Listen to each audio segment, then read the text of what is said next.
Now see uses of various sentence linkers. Linkers ये already know कि हम जो कंजक्शंस होते हैं उनको लिंकर्स, कनेक्टर्स, जॉइनिंग वर्ड्स भी कहते हैं। तो यहाँ पे सबसे पहले हम we are concerned about here as को हम कैसे कैसे यूज़ करते हैं। एज का प्रयोग क्योंकि बिकॉज के अर्थ में किया जाता है, एज का यूज़ हम कैसे किन किन सेंस में यूज़ करेंगे वो यहाँ पे हमें इसने डिस्क्राइब किया है। सबसे पहले बिकॉज की सेंस में, इट इज़ रेनिंग, यहाँ पे बिना आपको को कंजक्शन की एग्जाम्पल गिवन है and after the conjunction it is also given. It is raining I shall not go to school. As it is raining क्योंकि बारिश हो रही है तो मुझे I shall not go to school, मैं स्कूल नहीं जाऊँगा।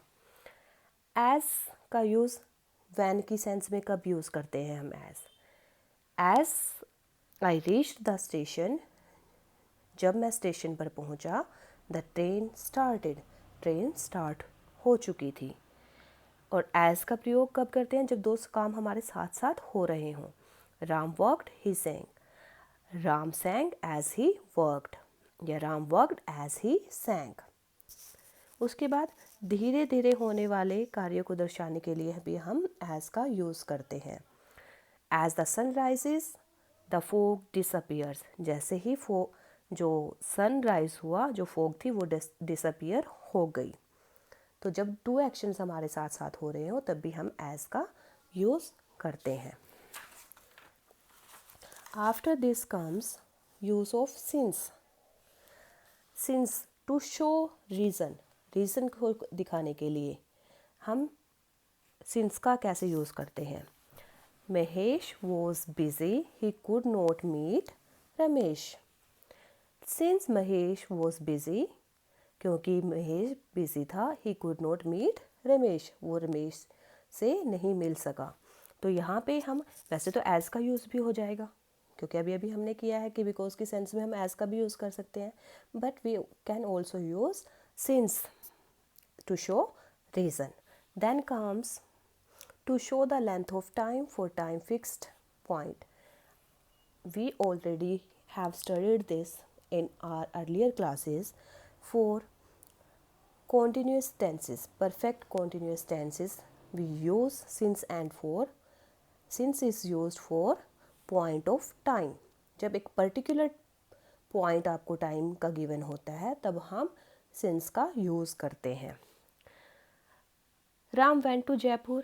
He has not written to me after that. Ram has not written to me since he went to Jaipur. अब यहाँ पे उसने एक पॉइंट बता दिया है कि जब से वो जयपुर गया है तब से उसने मुझे लेटर नहीं लिखा है। उसके बाद आता है यूज़ ऑफ वाइल। वाइल का प्रयोग हम कब करते हैं, जब दो अलग अलग कार्यों को दर्शाने के लिए हम वाइल का प्रयोग करते हैं।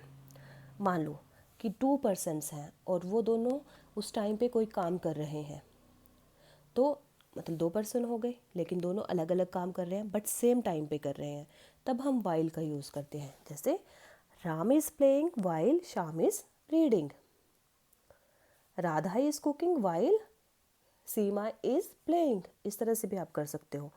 वाइल का प्रयोग हम वैन जब की सेंस में भी कर सकते हैं। My mother burned her hand while cooking the food, लेकिन यहाँ पे ये भी ध्यान रखना आप कि दोनों एक्शन एक ही साथ हो रहे हैं यहाँ in this case also.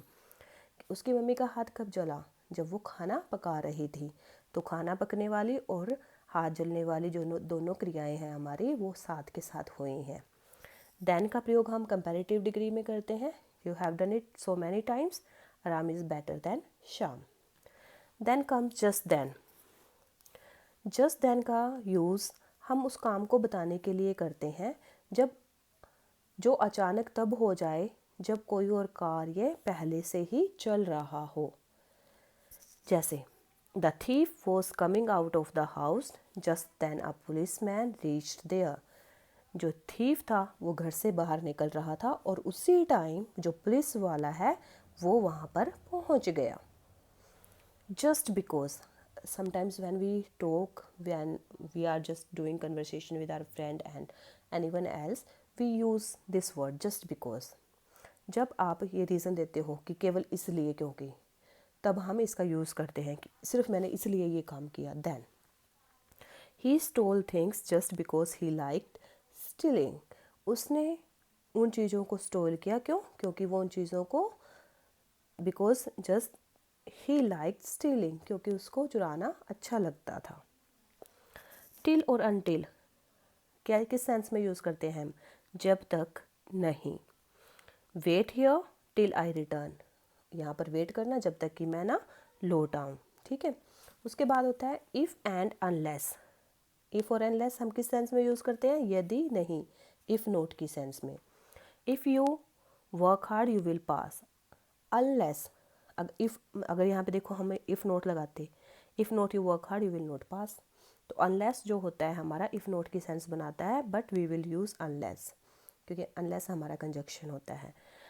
If unless you work hard you will not pass. उसके बाद आती हैं हमारी this table is given to you to show कि जो हमारी क्लासिफिकेशन है सबऑर्डिनेट क्लोजेस की, क्लासिफिकेशन ऑफ सबऑर्डिनेट कंजक्शंस। यहाँ पे आपको दिखाया गया है relation indicated and subordinate conjunctions. जैसे टाइम के लिए हम कौन कौन से कंजक्शंस का यूज़ करते हैं? As soon as long as, after, before, till, until, when, while, whenever, since. Hardly, when, no sooner, then. Place को शो करने के लिए हम किन किन का यूज़ करते हैं? Where, wherever, whence, whether. Reason और कॉज के लिए सिंस, बिकॉज, एज, वाई। और पर्पस के लिए that, so that, in order that, lest. Condition के लिए if, whether, unless, provided, provided that, as if. Concession के लिए though, although, though, yet. Comparison के लिए than, as, so as. Result और कॉन्सिक्वेंसेस के लिए दैट, सो दैट। एक्सटेंट और मैनर के लिए as so, as far as if.